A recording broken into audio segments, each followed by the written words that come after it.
Seriously, this is just something else. Okay, I guess I could do a little bit of a story time. So, when I was a kid, I was pretty much the only girl growing up around boys. Like, the way my family worked was that you'd have like one girl, and then you'd have a cluster of boys, and then you'd have another girl, and then you'd have another cluster of boys. And so my female cousins, we're separated by decades. Both, my oldest cousin and then my youngest female cousin, we're separated by decades. So it was never like there was a time that I could have girls to play with unless I made friends in the neighborhood. But by then, I was more used to playing with boys. And so, of course, playing with guys means playing video games and things like that. And although I will always admit that I love playing video games, well, not playing video games, I love video games. I love watching people play video games because I love it when people know what they're doing in playing the video game. I am a proud button pusher, and it's really because it's not like I have a gaming system in my house that I can, take my time and learn how to. I think if I did, I probably would enjoy playing video games, but, habits die hard when you grow up just watching guys play and you're the one with the cheat sheet books and, things like that. I've never played tabletop games. I've always found things like Dungeons and Dragons fascinating. And I think if I knew people who played it, you know, if I knew people who played it, I probably would try it because I'm kind of that person. I probably wouldn't mind trying it.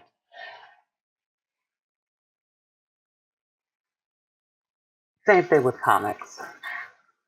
And I'm sorry, there's the pause because it's like I keep looking at this article and then I just keep being a little bit speechless because it's like, are you kidding me? But it's the same thing with comics. When I got into comics as a kid, most of my comics were given to me by my uncle, given to me and my brother. And then most of the experience with those same kind of properties were watching the television show, the cartoons, and watching the movies. Now I watch, now I read comics myself. I collect comics. And I really thoroughly enjoy comics. And I've never had a problem at all being a black female, especially in the comics community. I've never come across anybody who's ever treated me as if I shouldn't have an interest in it. So then I look at articles like this, and seriously, the irony is so real, it's not even funny.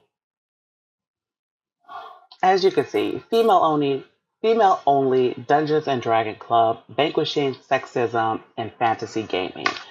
That's ironic in the first place because when you cut out one gender from the club, that's immediately sexist.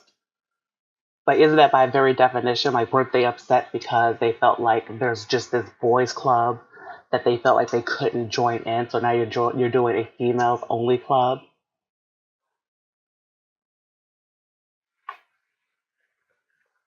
I got this article kind of watching that Umbrella Guy this morning, but I didn't finish that video because I didn't want to be influenced, but I wanted to read the article for myself because I do believe it is important to read, articles for yourself. But essentially, the point of this is that these girls are fighting sexism by having their own Dungeons and Dragon club. And what interested me more is the thing that they said.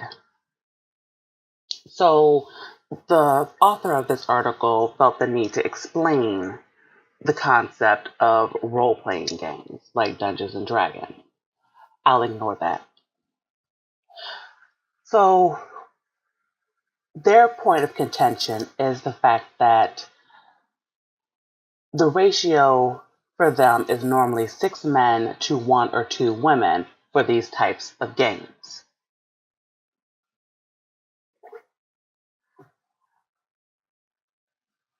And it says, well, this can present problems for many female gamers because it means there's this hyper boys club mentality.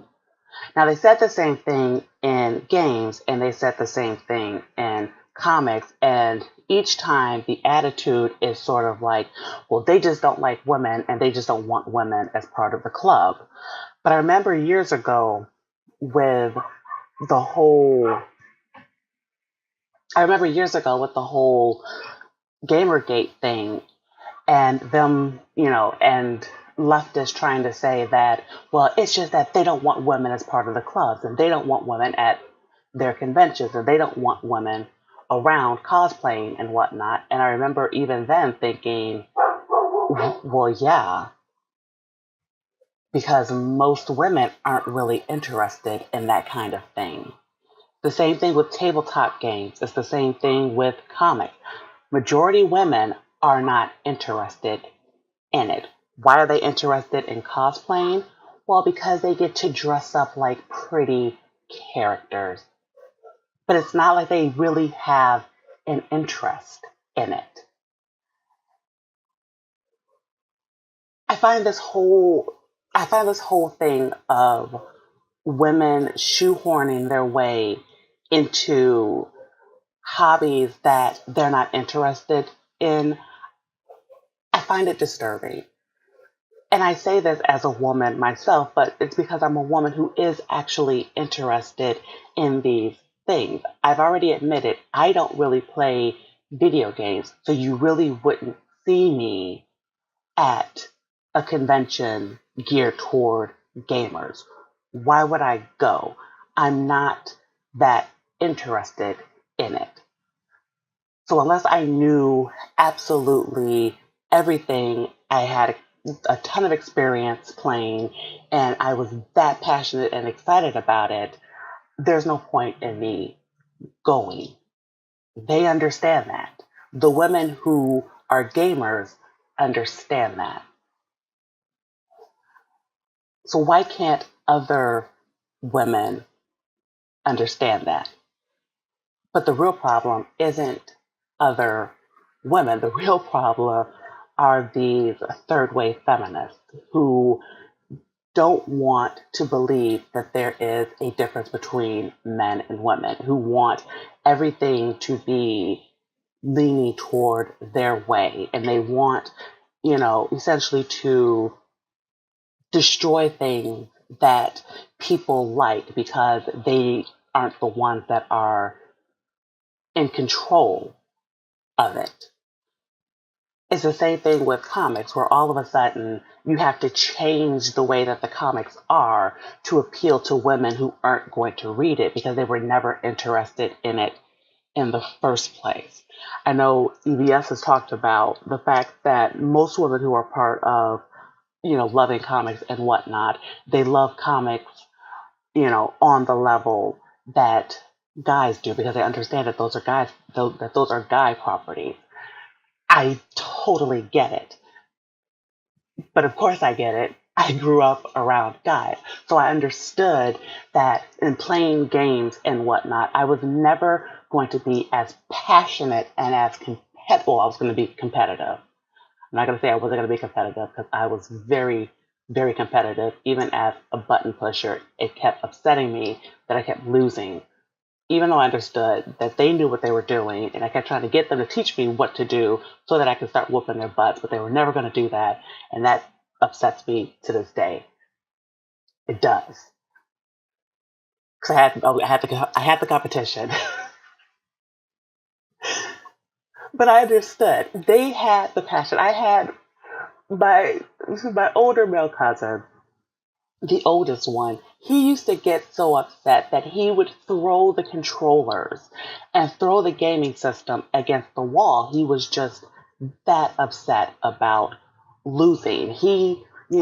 And I get it because he was the one where you could take him to an arcade, give him a quarter, and he could spend that whole, you know, afternoon, morning, or whatever time, that chunk of time, just on that one quarter. And he was a kid who was competing and beating, teenagers. And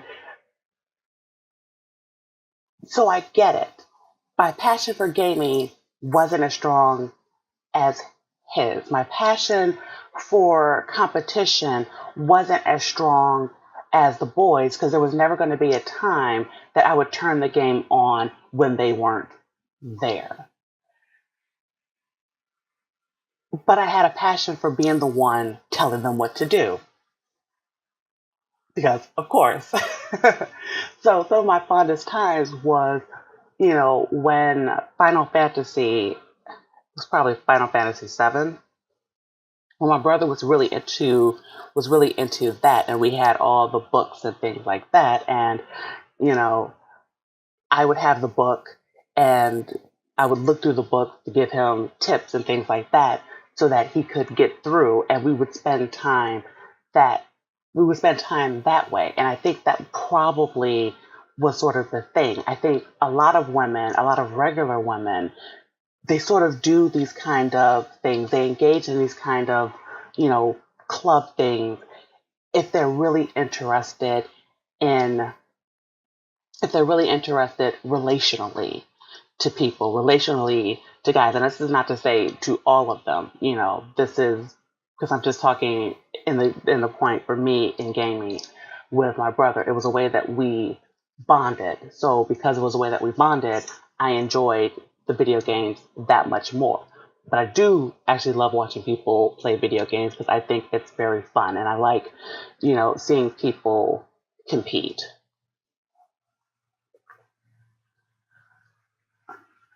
Should women get upset not about being one of two women in a place? I don't know why they would be, to be honest. I really don't know why they would be, but I get that it's more of a feminist movement push. It's the idea of we're trying to prove that there's absolutely no difference between men and women, which there is definitely difference between men and women. And I need them to come to that conclusion, and I need them to get over themselves, and I need them to stop ruining things, because that's how we got Brian Michael Bendis on Superman, even though he knows nothing about Superman and can't write Superman and gets on my nerves, and I can't stand that he's writing Superman. And I'm going to try not to go on the rant, but yesterday I did go a bit on a rant because two sore spots for me are Superman and The Last Jedi. Because I realized, no, I'm not going to go there.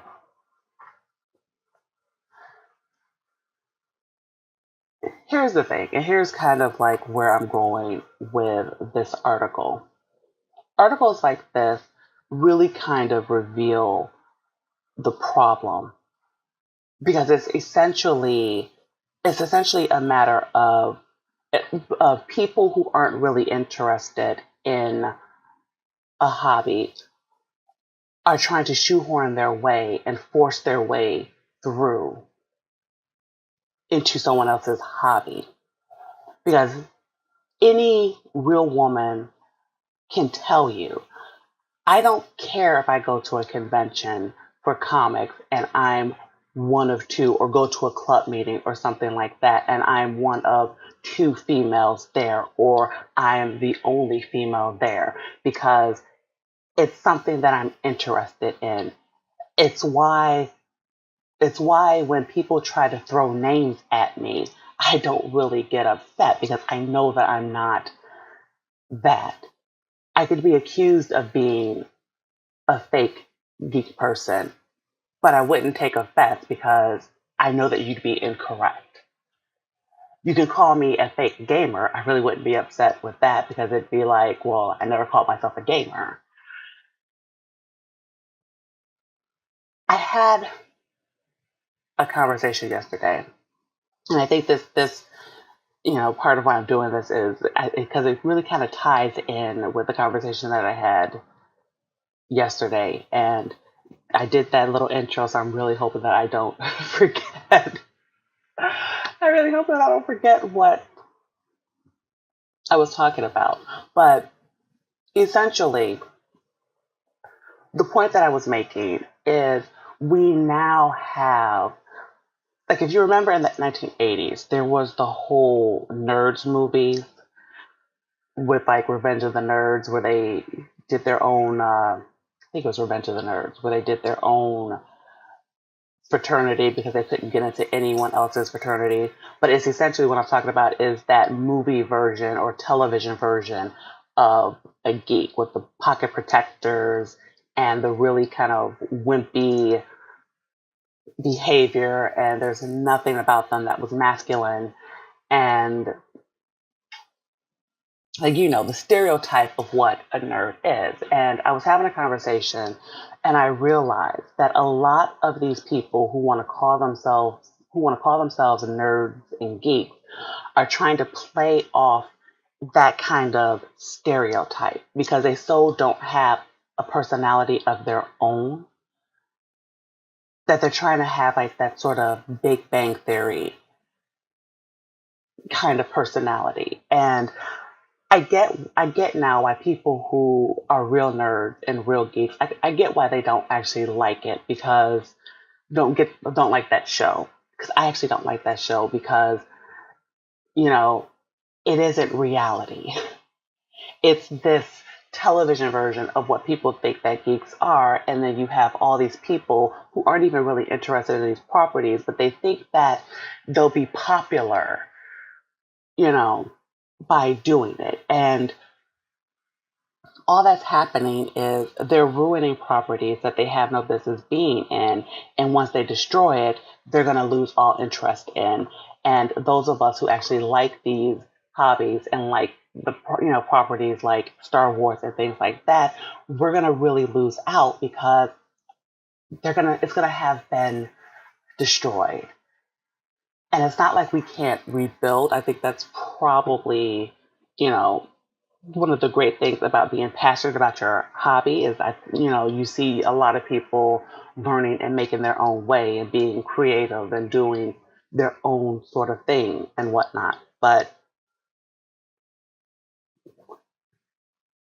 it's terrifying that we're seeing this trend of them just moving from hobby to hobby to hobby. And this isn't just women, like, this is just SJWs and progressives, you know, as destroyers in the first place, you know,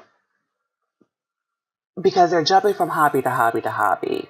They are forcing their way in, and they're destroying things around them in this. I can't even say what their attempt is, but it's sort of like they're bullies. And that's kind of the irony, because I looked at kind of like the Reddit thread about this, and it was, just for people responding. But it's sort of like, here's a person who was like, they were not welcomed in mixed company groups, because it's like, right, surely there are groups of males that would enjoy female company in the group. It's sort of like going back to my interest in comics. Every time I walk into, the shop, you're hearing conversations, you join into the conversation, or they're glad that you're there because it's like, yes, there's another person who's interested in this. And so when you discuss and talk, like this idea that these SJW feminist chicks have of, well, they're mansplaining to you. But if you're new to it, they're not actually mansplaining to you. They're just talking about a history that they may know more than you do about a certain character. And it's a conversation. But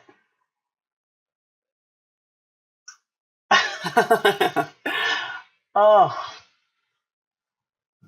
I don't even know where I'm going with this video anymore because I'm just, I can't. It's something that I understand, but I can't understand. But I will say what this last person said, which is that sounds kind of sexist. And yes, Mr. Thunders, they do not see the irony of that title because it's sort of the same thing with the the 2016 Ghostbusters remake, where the theater tried to do an all-female viewing of, and let's be honest, most women were not that interested in. And you know what? I think that's the thing that kind of grates on me. And I probably have said this before, but I think anytime that things like this come up, this is probably going to be my feelings. Like, I get tired of this assumption by these third wave feminists that because you're a woman, you're supposed to only want women to do things, and that somehow it's empowering. It's empowering, and oh my God, that somehow it empowers women